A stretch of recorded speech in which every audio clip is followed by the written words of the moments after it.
நீண்ட கவர்ச்சியான உடைகளுடன் அன்னநடை நடந்து வந்த அழகிகளிடம் உலகை பற்றி அவர்களது பார்வை குறித்த கேள்வியும் கேட்கப்பட்டது.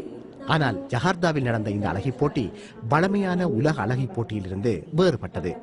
இங்கு நீச்சலுடை போன்றவை தவிர்க்கப்பட்டிருந்தன. இது முஸ்லிம் பெண்களுக்கு மாத்திரமானது.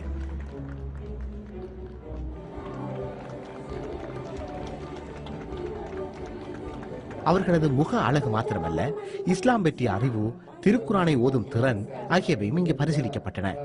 பல மத அறிஞர்கள், அர்ப்பணிப்புள்ள முஸ்லிம்கள் ஆகியோர் முன்பாக காட்சிக்கு பிறகு நடுவர்கள் முடிவை அறிவித்தார்கள். நைஜீரியாவைச் சேர்ந்த ஒபயி ஆயிஷா அஜிபோலா வெற்றி செய்தியால் திக்குமுக்காடி போனார். $2000 அதிகமான பணமும் மெக்கா மற்றும் இந்தியாவுக்கான பயணமும் அவருக்கு பரிசுகள். இந்த போட்டியில ஜெயிப்பேன்னு நான் நினைக்கவே இல்லை. முதல்ல உலகுக்கு என்னை வெளிப்படுத்துவதற்காகவும் ஹிஜாப் ஒரு தடையில்லை என்று சொல்வதற்கான ஒரு வாய்ப்பாக தான் இதை நான் பார்த்தேன். உலக அழகி போட்டிக்கான இஸ்லாத்தின் பதிலாக ஏற்பாட்டாளர்கள் இதனை வடிவமைத்திருக்கின்றார்கள். We try to redefining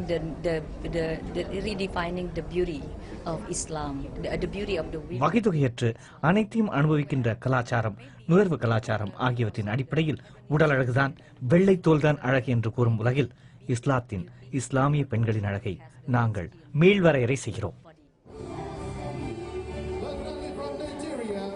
கடும் போக்காளர்களின் எதிர்ப்பை சம்பாதித்திருக்கின்ற பாலியில் நடக்க இருக்கின்ற உலக அழகி போட்டியுடன் 3 வருடங்களுக்கு முன்னதான் ஆரம்பிக்கப்பட்ட இந்த இஸ்லாமிய அழகி போட்டியை ஒப்பிட முடியாவிட்டாலும் இதன் பிரபலியம் வளர்ந்து வருகின்றது. இந்தோனேஷியாவுக்கு வெளியே இருந்து முதல் தடவையாக போட்டியாளர்கள் ஏற்கப்பட்டது இந்த ஆட்டுதான்.